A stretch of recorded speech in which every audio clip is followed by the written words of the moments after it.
everybody.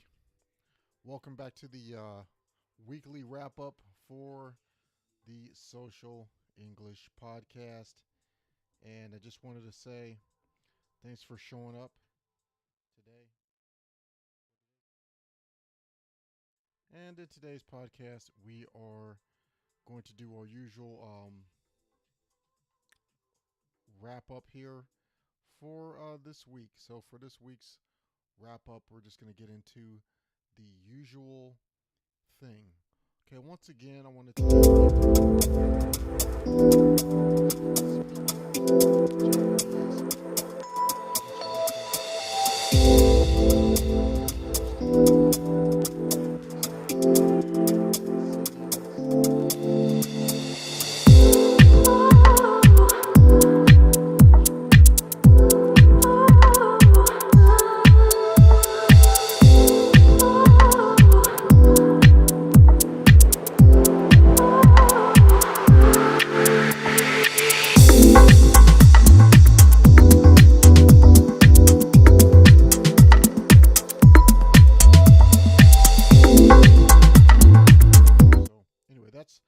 basically what I want to tell you for that. You can go ahead and also let's go ahead and see if we can cut that off. Yeah, okay. So I don't know what's going on here, but yeah, okay, there we go. Took a while. Guess maybe my computer's not as fast as I thought it was. So anyway, I just want to get into some of the things that are going on for today's particular show. I'm just going to give you a quick, just actually not even a quick, but just a once over and go through today's information. Today I don't have my usual setup. So I apologize for the background. Also, last week we had a very strange issue here. Actually, my fault. I had some issues with my internet connection, and it was weird because I found it out right when we were doing the show, where we were getting ready to do the show, or when I was getting ready to do the show for you guys. So I apologize for that. So let's go back into the what I'm going to be doing today. What are we going to be talking about? Okay, we're going to talk about a couple things here. So let me just go ahead and show you what we're going to be doing. Okay, so this is Guy Koku Go Go, and as always, I just want to thank you for joining us today at Guy Koku Go Go, and we're going to talk about a couple of things for today's weekly wrap up. Okay. First, welcome to all the teachers. Thanks for showing up here. If you're listening to this or watching this at on a rerun, of this particular show, thanks for showing up, and please spread the word. And like I said, I like to give you more information and help you as you're going through the school year with this English course, the Guy Koku Go course. Okay. All right, so what are we doing in today's weekly wrap-up? So basically, weekly wrap-ups, and the reason that I do them is because they're here to help you, the teacher, learn some of the mistakes that are made in this course that maybe you don't have time for. But there are some very serious mistakes that, unfortunately, that students are getting worse and worse, or they're not learning because their teacher just doesn't know the mistakes, or their teacher isn't catching the mistakes. Okay, and that's fine. It just happens sometimes that the teachers don't know English, because your job is not to be an English expert. That's my job, and that's why I'm here for you, to help you. So I'm just going to point out from time to time some mistakes during the week that I've noticed to help you in your classes. Also, you can always go to Gaikoku Go for coaching, training, and becoming a member where you get a lot more benefits. But I'll talk about that later. So let's just jump into today's training.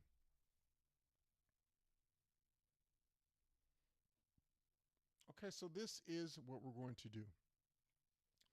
We're going to talk about not adding. Okay, so I don't want you to add more difficult English, especially for the 5th graders. Okay, for Gonensei, just don't do that. I'll talk about that more. Number 2, English and name order standards. I'll talk about that. And 3, allowing students to choose any animal for their speech. That's for Roku Nensei, 6th graders. And 4, tigers, penguins, and nature mistakes. Okay, a few mistakes that you can catch. Okay. This is today's menu in Japanese. Please look it over quickly.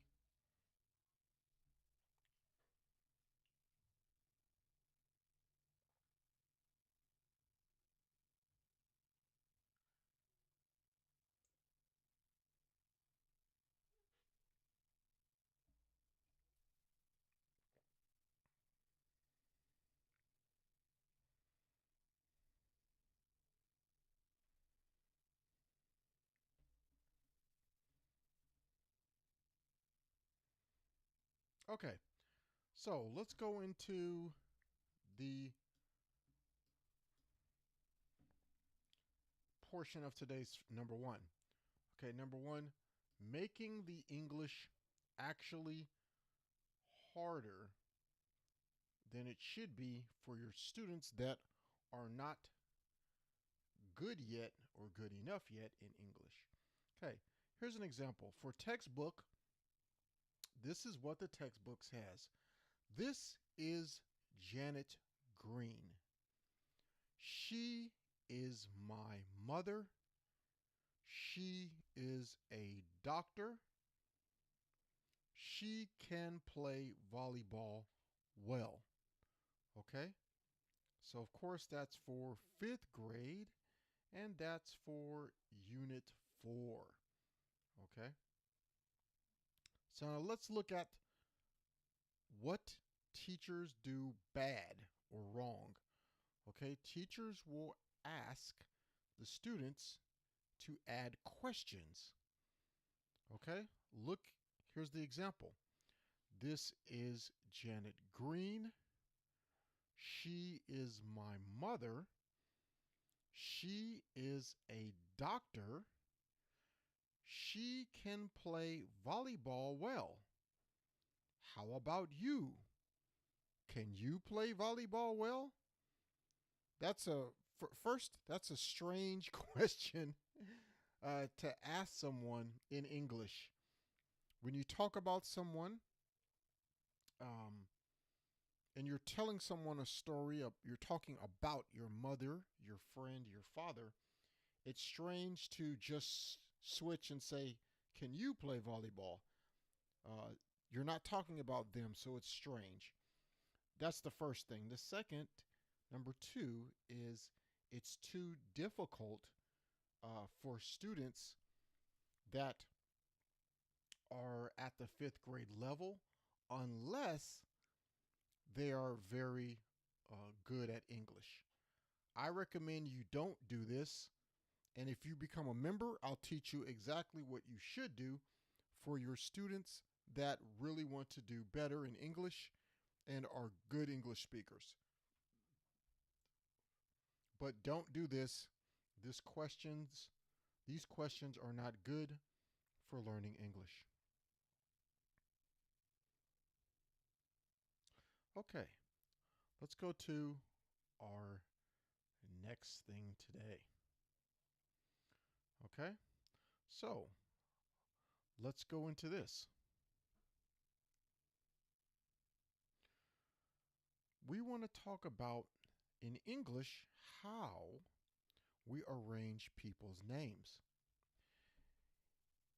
This is a very simple skill that you need to correct with your students that do this a lot. Okay?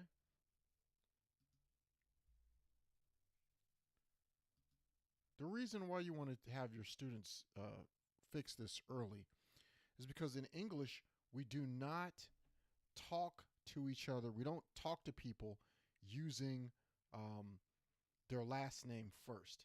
So if you use their last name first, even though in the Japanese language or in culture that's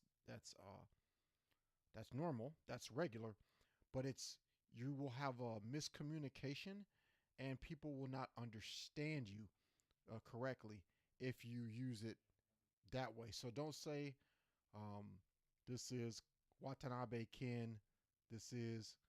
Don't introduce, this is Yamato Juni or something like that. Okay, so use their first name in English. That's how we would use that.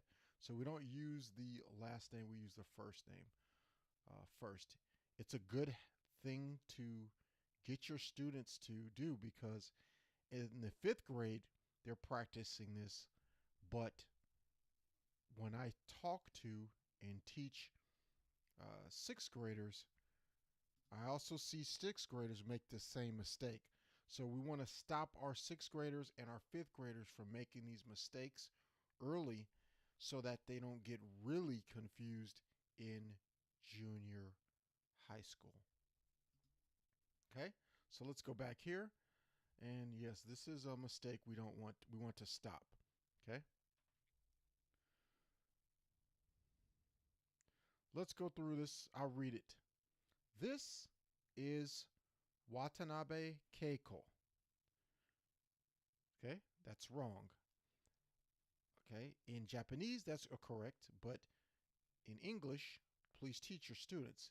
This is Keiko Watanabe. This is Yamada Dio. Okay, so teach your students. This is Dio Yamada. Okay, teach them to say their first name or their first name first and their family name last. Okay, that is how we do this in English.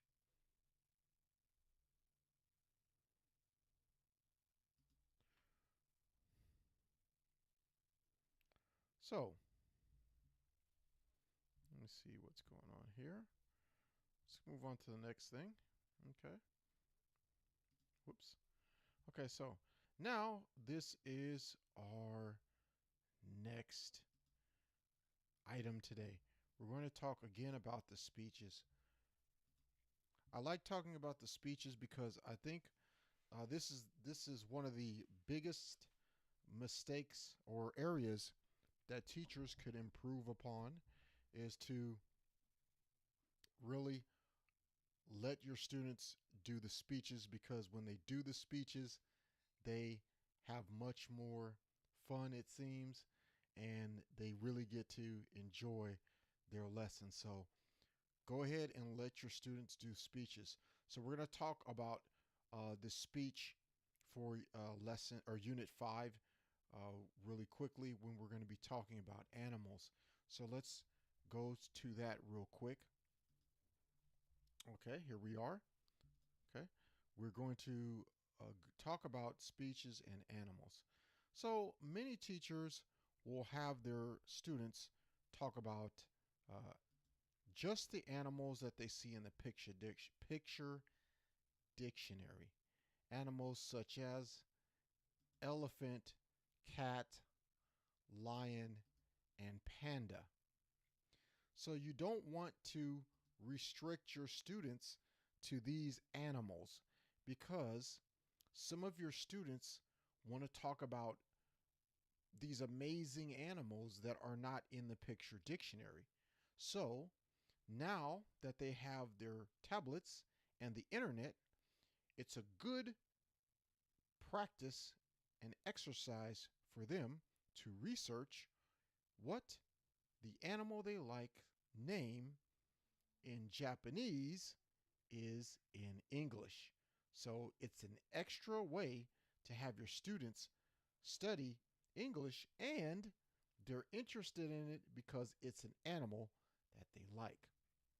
So instead of just having them use the picture dictionary, you can have them use animals such as cheetah, lizard, red panda, kangaroo, killer whale, many other animals that just aren't in the picture dictionary, but they're just animals that your students want to tell a good story about when they do their speech.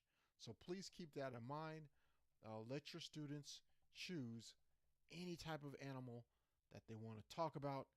I guarantee you, you will enjoy their speech presentations, and so will they. Okay? Now, let's go to our next point.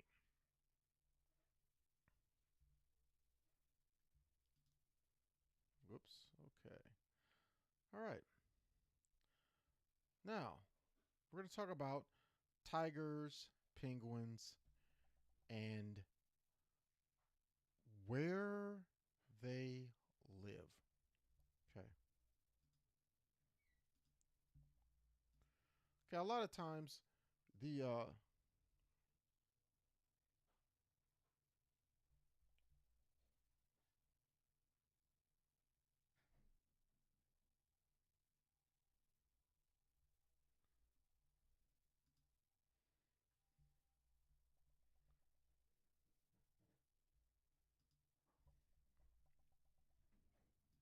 okay, sorry about that. A lot of times, that was the wrong graphic, but a lot of times the teachers or the students will want to talk about certain animals, okay? And a lot of times they get the animal's habitat where the animal lives mixed up with the actual animal itself. And we don't want to do that. We want to make sure that we're teaching the students the correct habitat, the correct nature word in English, so that the student understands what it is. Okay, so let's go into that real quickly, and we'll look at some examples of what I mean. Okay, so here we have lion, tiger, polar bear, shark, and penguin. All of these animals are animals that I picked for this example because they are picture dictionary animals and they're easy to use, but they're also easy to make mistakes with. So let's go into that real quickly. Here are the animals again, and here are the nature parts or their habitats: forest, savanna, sea, wetlands, polar lands. Okay, so these are places where these animals live, okay? Polar lands, wetlands, all these places that these animals reside and where these animals live. So we want to go in there and we want to make sure our students are not putting the wrong animals, because we do know that the speech or the speaking test, I hope you're doing a speech presentation, but this requires students say blank live in the blank. Sea turtles live in the sea. Fish live in the sea. Eagles live in the forest, and so on. So for this example, for these animals where we have lion, tiger, polar bear, and shark, okay, students will make a mistake. Okay? These animals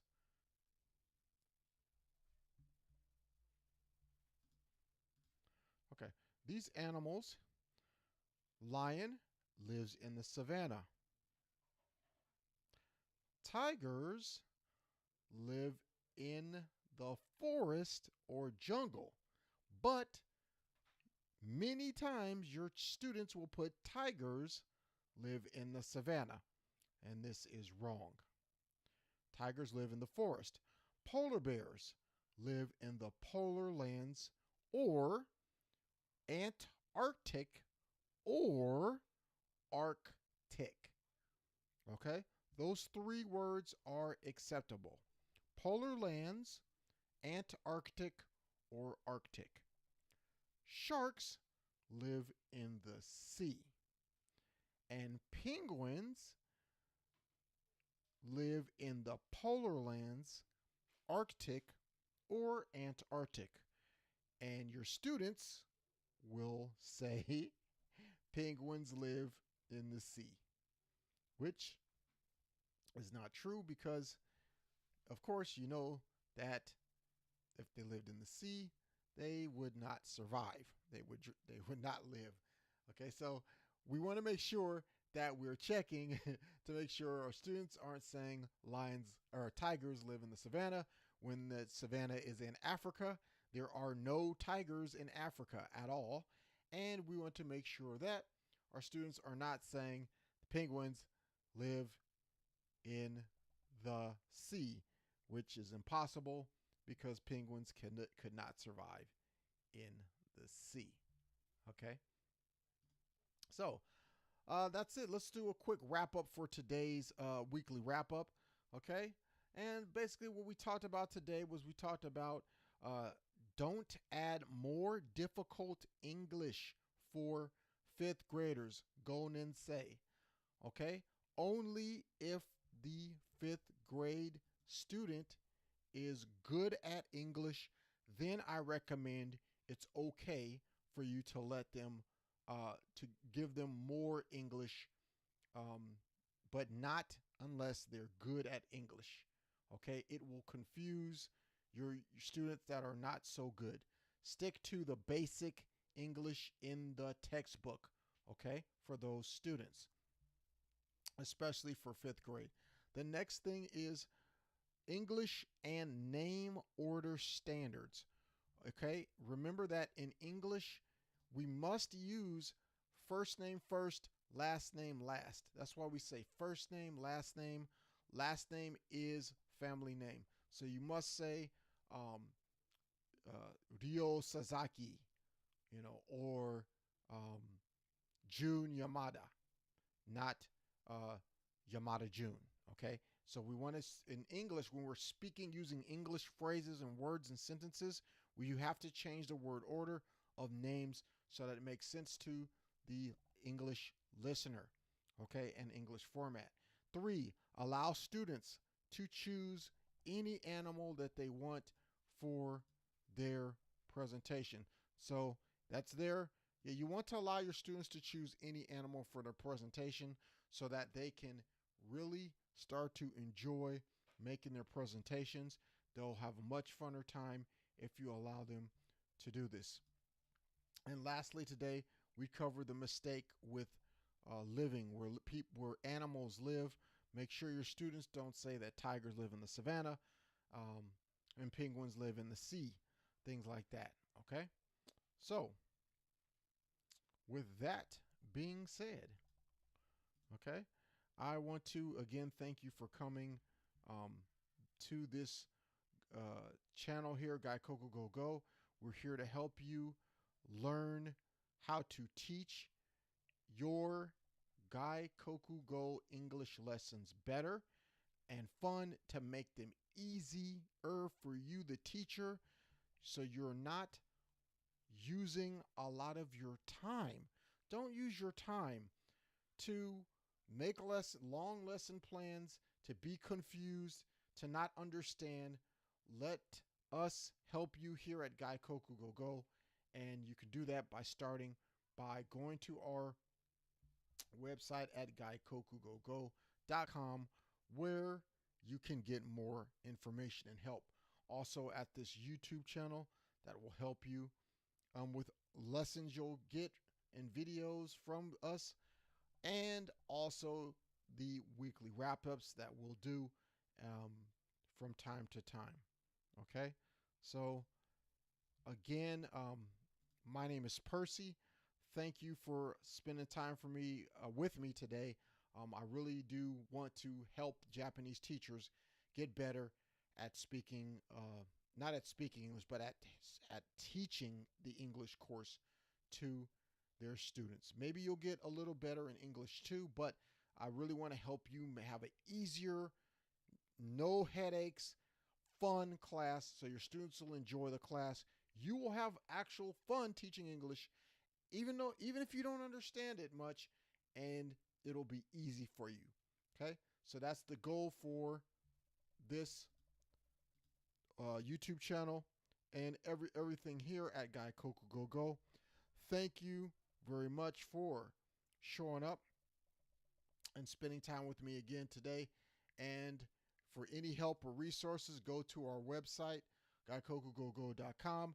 Go to this YouTube channel at any time, and also down below this video, in all the videos you'll see at Gaikoku Go, I have a special report I made for you to download. It's a PDF in Japanese. It's in Nihongo, so you can understand it, to help you with the 5 big mistakes that are being made by Japanese teachers teaching this English class.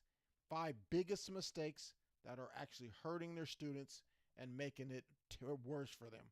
Okay, learn how to stop doing that by downloading the guide down below. Okay, and that's all for today's awesome episode. I'll see you later. Thank you for joining me.